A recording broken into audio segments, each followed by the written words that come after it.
Myron Metcalf, ESPN. For Jaden and Jeremy, Tom obviously talks a lot about family and former players, the way they talk about your program, they come around the program. How does that help you all as players, that former guys stay so connected to the current team? It helps a lot. I mean, I feel like that was really one of the biggest reasons that all of us are here, just the family atmosphere that we have. The alumni always come and reach out to us, whether it's text or in person, just giving us words of encouragement, and I feel like that motivates us during the season. I definitely say it was big for me just coming here in this process. I still remember to this day, Cassius Winston, he called me and he was just talking about the program and what's it about. So just stuff that stick out. Talked to Draymond before I came here, and still to this day, they're still around, still come out, still support. So it's just a family. Down front here on the aisle. Christy Werner-Scott, Big Ten Network. Jase, this is for you. Defensively, Auburn yesterday had to contend with two inside players who were averaging a lot of points and rebounds, but for you guys, 6 of your top 7 players are perimeter players. How are you anticipating their defense to change in terms of what actions they're going to try to disrupt? Most definitely. I think a lot of the guards are going to try to put pressure on us. Just watching from the Ole Miss game, I think they will probably try to pressure us, try to be aggressive with us. And I'm just ready for their defense to change to a lot guard mindset, in my opinion. So I think they're just going to try to throw different guys at us. But we got 6, 7 guards that can really do a lot. Let's go on the left here on the 4th row. Andrew Schroeder, USA Today. Question for Jase. You've been matching up against Tahad Pettiford, you said this week, since middle school, but similar to you, he's also left-handed, which could present some additional challenges when you're guarding. What do you anticipate, additional challenges this week in defending him from the kind of an opposite angle that you may be used to? It's pretty difficult. I mean, he can go both ways really well, especially with that right hand. I feel like he's really solid with his right hand, so he's kind of ambidextrous in a way. So we got to, lock in, watch a lot of film just on his favorite things that he likes to do. I mean, that step back is one of his favorite things that we kind of keyed in on. But, we just got to find different areas and ways we can stop him. Let's go 4th row on the right-hand side here. Thomas Cobb with State News. For Jaden, you've guarded a lot of elite scorers in your career here. I'm wondering, how can you prepare, for a team that's this deep across the board defensively? Yeah, I mean, it's a quick turnaround. Just watch a lot of film, trusting our coaching staff that they're going to put a game plan together, and then really just be ready to go out there, give max effort and energy, and lock in. We've got a couple on the left over here. 4th row on the left. Chris Solari, Detroit Free Press. Is for Jeremy. You obviously are an emotional point guard, and it's been an emotional year or so for you. I'm wondering what this moment feels like to you to get to the point where you're at the Elite Eight, but also the chance to play for a Final Four after everything you've gone through. This is special, You got to thank God and just grateful for this opportunity. A year ago, I was rehabbing, getting right, and hoping and praying for moments like this. So just to have a great group of guys and a great coaching staff and being able to do something special this year, I couldn't ask for nothing more. Back row on the left. Andrew Kahn, MLive.com. For any of the players, you're the last Big Ten team left in this tournament. Does that matter to you at all? Do you have conference pride like the SEC teams seem to? I wouldn't say it matters. We wanted to see all the Big Ten teams do good, obviously, same conference, but it's just great that we're still standing and, we got a goal to do. Let's take one more answer from one of you guys. It like kind of is a privilege to be the last Big Ten team, representing that conference, and then just going out there and then trying to do big things, and then really. Front row here. Robbie LaStella, Bracketeer.org. My question's for Tom. I want to ask about your matchup in 2010 against Bruce Pearl. You guys won that game on free throws, obviously, but is there any traits you see from that team that you also see in this team to allow them to pull out close games there in the end? Boy, that's 15 years ago, but I do remember the game. It was an important game, as you know, and when you get to the second round or second weekend, all those games are more and more important. But I think he's got different players. I've got different players. I think he probably coaches a little different. I probably coach a little different. I don't know if there's a lot you can get out of it except what you just said. free throws are going to be important. It's one of our special teams things. We kind of had dipped a little bit for a while. In the last couple games, we're shooting better from the line again. And last night, there's no question it helped win us the game. So all those special team things, out of bounds plays, free throws, free throw blockouts, they matter. And I think they mattered back then. We had a couple big plays that I remember, and they matter now. So those things are the same. Far left, third row. Myron Metcalf, ESPN. For Jase, in college basketball history, there aren't that many high-level players who have sons that are high-level players at the same school. How have you handled just the weight of that and the pressure attached to that at Michigan State? Definitely try to come in, try to play as confident as I can. When I first came here, my mindset was we're two totally different players, so there's not as much pressure on me to go out there and try to do things that he did, because I know I can't jump 40 feet in the air.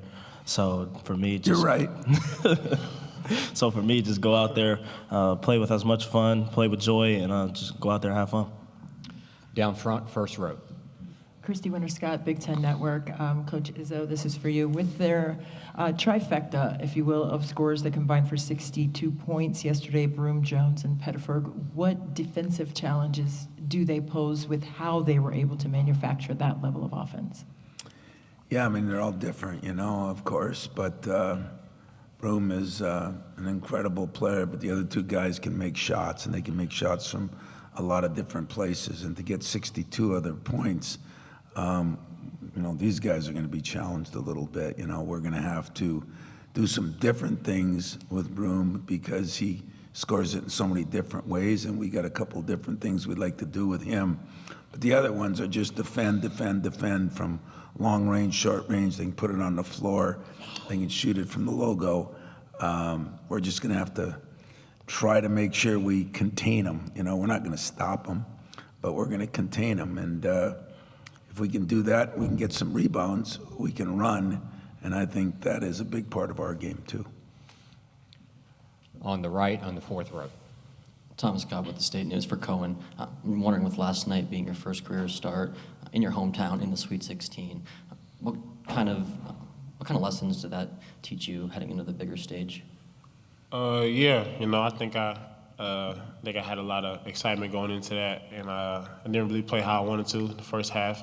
So, just staying with it, listening to my teammates, staying with it. They helped me a lot through that. So, yeah, just staying with it, listening to my teammates, and just keep having fun, Even though you might not be playing as good as you want to, you still got to stay locked in and be ready when the opportunity comes.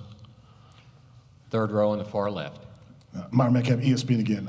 Tom, Bruce said Michigan State can't play the, quote, underdog role because you're in the Kansas, Kentucky, Duke level, and Auburn hasn't historically been there. So I want to know your response to that. And then he also mentioned that the SEC's recent success against the Big Ten has been an edge in athleticism. I wanted to know your thoughts on that as well.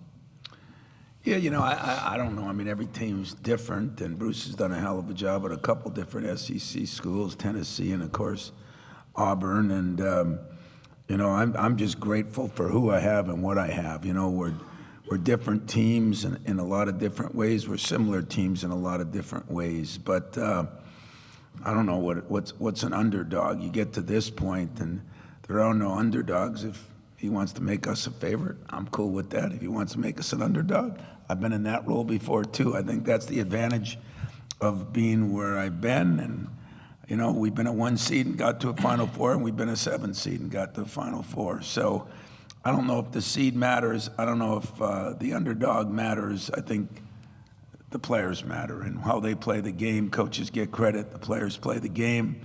And so I look at it as if we win, I'll take the credit. If we lose, I'll blame the players. That's what good coaches do. Down front here on the first row. Robbie LaStellaBracketeer.org. My question's for Jase. Building off the earlier question about your matchups with Tahad, thinking back on that when you guys were on the AAU circuits, what's that feeling like now matching up in the Elite Eight? Is it kind of surreal to think back and be like, wow, we were on the AAU and now we're here? Oh, definitely. When you get to play guys you've grown up with and just played at AAU circuits, camps, it's super fun, get to play them at the highest level. So just to have that matchup in the Elite Eight, it's special. Down front here on the left. Christy Winter-Scott, Big Ten Network. Jaden, this is for you. With regards to being a senior on this team, a leader coming into this game, outside of the schematics and the tactical side of basketball, what is it going to take for you to kind of be that leader in the emotional way for the team to understand what it's going to take to start tomorrow's game the way you finished in that surge of momentum in yesterday's game? Oh yeah, I mean, I feel like it's just gonna take full focus, full effort from the tip. You know, like I said, I'm a senior. It's my last go around, so I'm trying to extend my season, and that's really the only thing that's on my mind, and trying to help my brothers do that as well. We'll stay on the front row, but the far left. Yeah, Bob Winowski, Detroit News. Maybe for Jase and Jeremy. You guys like to play at a fast pace. Some people don't even realize that. And Auburn is frenetic all over the place. It's a little bit daunting, but it is also enjoyable. You guys look forward to that type of a game? Definitely. I think when we get out running, Jeremy's pushing the ball at the speed that he pushes it at, it's really fun for us because it gives us easy transition shots. We can get easy buckets inside, driving kicks. So when you play a team like Auburn who also likes to run, you just got to make sure you stay poised when you're doing those things because you want the game to get hectic. Jeremy? I'll definitely say, the good thing that they play fast-paced and good thing that we play fast-paced, kind of be an up-and-down game. And we're able to get open transition shots and layups and dunks. But also at the same time, we got to make sure we sprint back and not give up them open shots and dunks, too. So just really trying to capitalize on one side and stop their side. Far left, third row. Myron Metcalf, ESPN again for Coen. How is just the physical style in the Big Ten help prepare this team for the run that you all are on right now? Yeah, especially, for me, I guard the perimeter and I go inside too. So just be able to have both sides of that, to be able to play physical and guard perimeter players, it helps a lot. Fourth row on the aisle on the left. Gunter Schroeder, USA Today. This question is for Coach. You mentioned you're shooting better at the line as of recently, but this is the third game in a row in the tournament that you guys have more than doubled the other team in just free throw attempts. So has getting to the line as much as possible been something you guys talk about before every game, or is it trying to just depend on the opponent? I think it's something we talked about this summer and fall. I think in my program, I've done a good job of that, over the years. We haven't got to the line. I think Frankie Fiddler helped us a little bit early. He was a guy that got to the line a lot, and I think these guys picked up on some of that. And there was a lot of times where, people had made more free throws than we have shot, and now there's times that we have, made more free throws than other people have even shot. So it has definitely helped us. We said we had to be a good free throw shooting team for most of the year. We were in the 80s. Yeah. And these guys have done a great job of getting fouled and then converting those free throws. And that's what wins you game down the stretch, like the ones Trey hit down the stretch were critical. And Jase and Jeremy, they all hit. Jaden hit a couple. Coen hit some early. You got to give them credit because, some of them weren't good free throw shooters, and they made themselves. I didn't do that. They did it, and that's one of the things I really appreciate about the team. We've got 5 more minutes before I dismiss the student athletes. Do we have any more questions for them? No. Gentlemen, you guys can go. Thank you. Thank you. They're going to head to the breakout rooms in the loading dock area. Okay, so we've got questions for Coach now, and we'll go to the far left on the fourth row. Carlos Menard, Detroit Free Press. Tom, getting back a little bit to the underdog thing, Bruce said not only was he not going to let you play the undercard role, but he said they're the underdogs with all the talent, top overall seed. Do you buy that? Is it Bruce Pearl coaching mind games? Where do you stand on that? Well, I remember Jed Heathcote used a term. Kevin Willis was in our locker room. In my first year, I was a GA. And I remember him saying one day, Kevin, I've been conned by the very best in the world, so don't try it. I think Kevin was trying to get out of why he didn't go to a class or something, And listen, Bruce and I are friends. We've been friends since he was at Iowa. He's done an incredible job there. Like I said, I don't care where I am. I've been through so many of these. I've been a 2 seed that's been beaten by a 15. I've been a 1 seed that hasn't gotten out of the first weekend, So I don't buy any of that stuff. But if it makes him feel better, I'll be the favorite. I'm cool with that. Whatever they want me to be, I'll be. But the game will be won by the players on the, not the bettors, not the media, no insult, not even the coaches. The game will be won by the players who play the game. 2 questions on the right. Let's go to the back row first. Graham Couch, Lansing State Journal. I want to ask you about Carson and Jackson and just sort of, when you brought those guys in a couple years ago, wide-eyed freshmen, you've stayed with them to let them develop, not brought in somebody to recruit over them. And can you speak to that decision a little bit and to where they are now? And is this what you sort of saw for them a couple years ago? Well, they have made great progress. Sometimes I wish they'd make even more progress, but some of that is my doings too. I got an obligation to make players better. I mean, that is our job. And I think we've done it somewhat, and they have to buy in. We have to do our job. But I think this run this year has really helped them understand that getting better, one of the things I think we're still getting better. We have not played our best game yet. We have not been as consistent as I would like to be in these last 4 or 5 games as far as from one half to another. But we have learned how to win, and we've learned how to win in different ways with different players. And those guys that develop within your program usually are playing for a little bit more. They have some ownership. And that's what I greatly appreciate, And, I mean, we still have some young guys. We have some middle-aged guys. We have a few older guys. In fact, Bruce's team is very mature. I won't say old. I'd prefer people call me mature instead of old, so I'll do the same thing for the 23, 4-year-olds. But I really believe that those guys have kind of withstood the process. I'll never forget Draymond said he kissed the Spartan head because he survived the 4-year process. And that's pretty good. I mean, that's life lessons, and I still got those guys for another year, so they're growing, they're getting better, and I think they could be in the mood to take another big jump like he did and some other guys that maybe took a little longer than some people would like. But those guys, I wouldn't trade them. Down on the right, second row, Pat. Hey, Tom. Pat Forty from Sports Illustrated. Go back to 1999. I think we're in St. Louis for the regional final there against Kentucky. Is the excitement level the same from 1999 to 2025, and is the preparation the same? Not necessarily the actual X's and O's, but the method. That's a great question. It's one of my favorite ones because I think we think so many things are different, and there are different things in our profession right now, but the meat and potatoes of things are the same. I'll never forget we started with our 20-minute prep before dinner, after dinner, before breakfast, after dinner.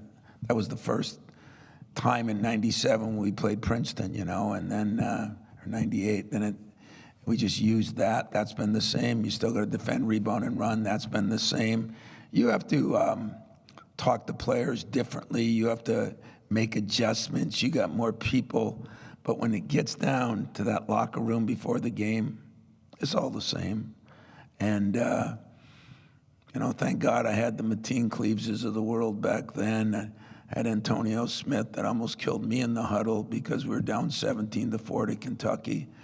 And once in a while I have a guy that does that now. So that's the same, too. It's awesome. Let's go to the left side here for the next few.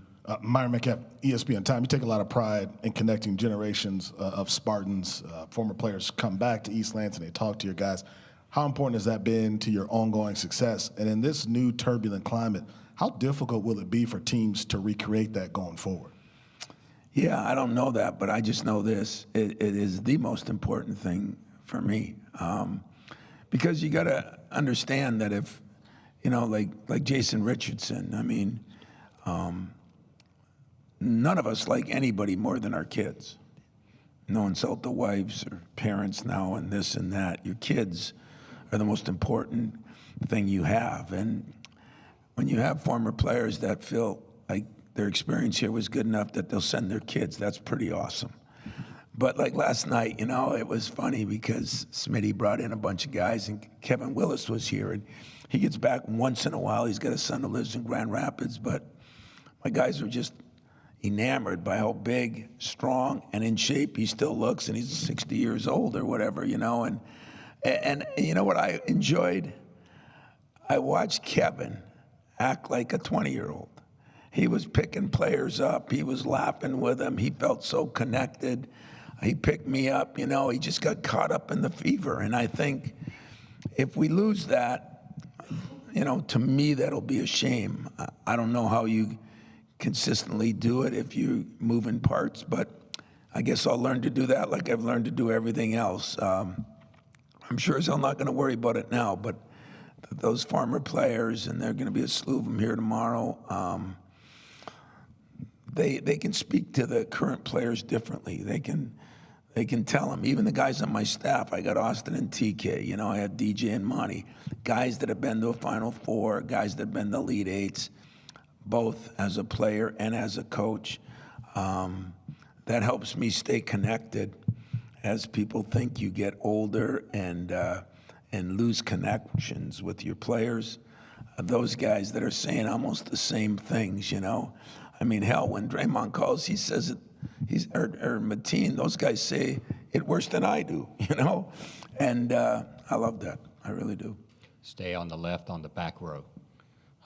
So much has been made of the Big Ten's national title drought, but do you take pride in being the last Big Ten team standing? And then if you don't mind, a second unrelated would be about Zapala, who didn't play last night. Do you expect him to be back in the starting lineup, or at least the rotation? I don't take pride in it. I take blame for it. I mean, I've been there 7 other times and haven't won it. So I'm part of the problem. But I don't think it's a problem.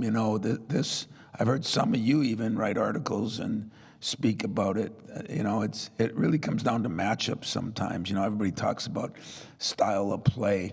I'm gonna tell you something. The Big Ten's supposed to be a physical league. We were like 3 yards in a cloud of dust because of Woody Hayes and Bo Schembechler, and that's what we were. Last night we were in a fist fight that we didn't win so good, and we're supposed to be this big tough team, and so I'm proud of the teams in the Big Ten. I watched the end of the Purdue game, and I watched the Maryland game, and I watched a lot of games that Big Ten teams are in. I watched Michigan play these guys last night, and I think bother me, pride in it. If somebody breaks that record that's a good record to be broken, and so I would have been hoping a lot of the Big Ten teams would, and now we're left to carry the flag and hopefully change that, but we'll see what happens. But I really don't look at it like some people, like the Big Ten's bad or some other conferences so good just because they win a national championship. I think I've had 3 teams that were better, not than my national championship team, but better than a lot of my Final Four teams that didn't make it out of the first weekend or the second. So it is what it is. As far as Zapala and Booker now, I hadn't played in a couple, but I expect to play both of them tomorrow. Zapala's thing was more about just the matchups that we had because of the personnel of the other team, which is going to happen sometimes. Stay on the back row on the left. Hey, Tom, Sean Windsor, Detroit Free Press. Obviously, you've been at this stage a lot over a lot of years. You're mature, as you said. Or old, either way. And I know there's always urgency. You get to this moment, but does this feel different in any way than any of the others because you've been doing this for so long? Does this feel more? Is there more of a sense of urgency? If I translate that, it's, do you feel more urgency because you might not have that many more chances? Well, let me tell you how I feel about that. You're laughing because you're thinking the same damn thing. But you guys aren't not in much different boats either, by the way. You don't get to do your job forever either. But, Judd Heathcote taught me something in 1986. We were playing Kansas in the famous clock game. And we did an unbelievable job against Kansas. They had Danny Manning. They were really good. And we had Scott Skiles. We were good, but we weren't that good. And we led the whole game and missed some free throws down the stretch and lost the game. We went into the locker room, and I said, we're losing Scott and a couple other guys, but Judd wasn't happy at all. And I said to myself, wow, kind of like, forgive me, but what a jerk, I mean, we played our butt off. We played as good as we could play. I mean, we took a great team right to the wire, went to overtime. And so later on I asked him, Coach, didn't you think we played very good? And he says, you don't understand. Those guys, some of them will never get that opportunity again. And who says anybody will? My good friend Gene Cady, I think, is one of the greatest coaches ever to coach. I've never been to a Final Four, and every time I get to one, I feel almost guilty because there's so many good coaches, John Chaney, So I don't look at it my age or the end of my career or the beginning of my career. There's time. Look at, I won the national championship 5 years in. 25 years later, haven't won another one.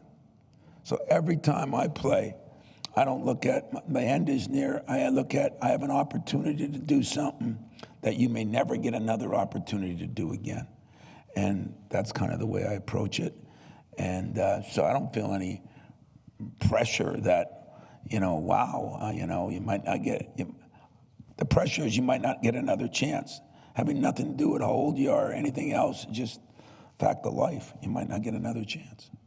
Let's stay on the left at fourth row. Yeah, hey Tom, Tony Garcia, Detroit Free Press. The 8 remaining teams in this tournament are the top 8 teams in KenPom. I know you've had thoughts about the portal or the urinal, as you call it, redistributing talent. I wonder if you think maybe that speaks to that at all, but more specifically to your program. You said you wanted to get back to this point last year. How proud of you are of the fact that you are in that group? I'm really proud of these players. I mean, they've done a lot more than a lot of people know. I mean, you ask them to sacrifice a little bit. It's not like somebody should have played a bunch more minutes, but 3-4 minutes here or there, they sacrificed. They sacrificed that there's been 9 different leading scorers on our team. I mean, that just doesn't normally happen. But as you go through the year and you think about, and people get upset about, well, he didn't get to play as much as his average isn't quite as high as this, as that. Just depends what's important. Because we're still playing, which means we're relevant. People are talking about our guys. So that exposure helps them. And I really believe that these kids have learned how to sacrifice. And some of them had to wait their turn a little bit. And some of them will play at the next level maybe. And when they get there, they're going to probably wait their turn again. They're probably going to sacrifice again. And that's what I love about what I do. I think these are all life lessons. I think this is the way it's going to be. I think sometimes right now we're leaning towards Disneyland, and the real world's not Disneyland. So I am proud of every one of them. I mean, every one of them. I mean, Frankie Fiddler was starting at the beginning of the year. He played 8 minutes in some games later on, Zapala, as you said, didn't play a minute yesterday. Wasn't all his fault. It was a different concept in sports. We had to do whatever we could do to win a game. And to me, that seems like a pretty good concept because Zapala is still going to benefit. He didn't play last night. He'll play tomorrow. But more importantly, we're still playing. He's still relevant. And that's what I think is cool. There's a lot of guys that haven't played. A lot of good players didn't even make the NCAA tournament. There were some good players that didn't even make the Big Ten tournament. So this has been a cool experience for me, too. We said we're going to be a little different, do it a little different way. We have. The only way it works, your staff and your players buy in. And our players bought in better than most older adults do. So I'm proud of them. 2 questions here on the right, third row, far right. Matt Merrifield, Impact and FM. Coach, you've been in this spot before, playing the #1 overall seed in the Elite Eight twice before, 2009 and 2019. And I just want to know, I know you've been prepping for Auburn a little bit coming up to before this week, but what does it take in this 48 hours leading up to the game from you, your staff, and your players to, come out and actually win the game on Sunday? Well, I think it takes focus. It takes mentally getting past being fatigued. Physical fatigue you can get through, but mental fatigue gets a little harder, and there's a lot going on right now. And I think it's going to take that. And then the little things. It's not going to be the big things. I mean, you're going to make shots, you're going to miss shots. But like last night, we blew a free throw line cutout. That's sacred in our place. We don't want to do that. We gave up a 3 and an out of bounds play. We don't want to do that. There's certain things that we really try to steal points. And I think to beat a team is, I guess they're not, I guess Bruce doesn't think they're that talented, but I do. So to beat a team that got guys that can shoot it from everywhere and got maybe the National Player of the Year on their team, we're going to have to do all the little things, right? We're going to have to get the loose balls. We're going to have to capitalize on free throw shooting. We're going to have to capitalize on our out-of-bounds plays and hope they don't capitalize on theirs. The shots and the defense, I think both teams will do well. It'll be the little things that I think will win or lose the game for you. Back row on the right. Bill Troche, Sporting News. John Shire said yesterday that this round is the hardest to win because you're playing a team that's won 3 in a row, and you are on the doorstep of a great accomplishment. So I just wanted to ask you, do you agree with that assessment? Does this round feel different? Well, it's more exciting. The press conferences are longer. The attention, there's 8 teams left. And that attention is awesome. It's a privilege. It's an honor. And it's something that I talk to my guys about since we started the tournament, and every round you go. Appreciate where you are and take advantage of where you are, And I don't know, in 18, I think Jaren Jackson, Miles Bridges were in Detroit, and we won 30-some games, and we lost to Syracuse, and I guess it was an upset. And, that was in the second game. I didn't even get to the second weekend. So when you get in this tournament, after interviewing for a couple of NBA jobs one time, I asked some former NBA players of mine, what is different about the NBA? And I asked some other people, and they said, the greatest thing is the playoffs. They're best of 7. You can afford to have one bad game and still survive. We can't. And so John's right, and he's done a hell of a job. I love what he stands for. But if he would have lost the opener, that would have been the hardest. If he lost the second game, that would have been the hardest, Every game you play when it's one and done time is the hardest. Is there more pressure? Is there better teams? Hell, I've been in it where the reason I got to a Final Four was somebody got upset. So maybe the third game, I think the year we beat Tennessee, I think we played Northern Iowa in the Sweet 16 because they upset Kansas. I think when we got to 1-05, we played Vermont in the second game because Syracuse, who was rated a lot higher. Pat, you know them all, man. You're old. But anyway, so sometimes I say you got to be lucky. Sometimes, most of the time, you got to be good. But there is more excitement right now, when we won last night, the only thing I could think about was we have one game left. National championships are great, and you do dream of those. But we've made such a big deal of what a Final Four is. It's almost like get to a Final Four. Sometimes I think maybe I'm wrong because I got there and then didn't finish it. But there is something about getting to a Final Four, and you say you're one game from doing that is probably, as he said, more pressure, more excitement, more fear, more everything. Yeah, it's the greatest. Front row on the far left. Bob Winowski, Detroit News.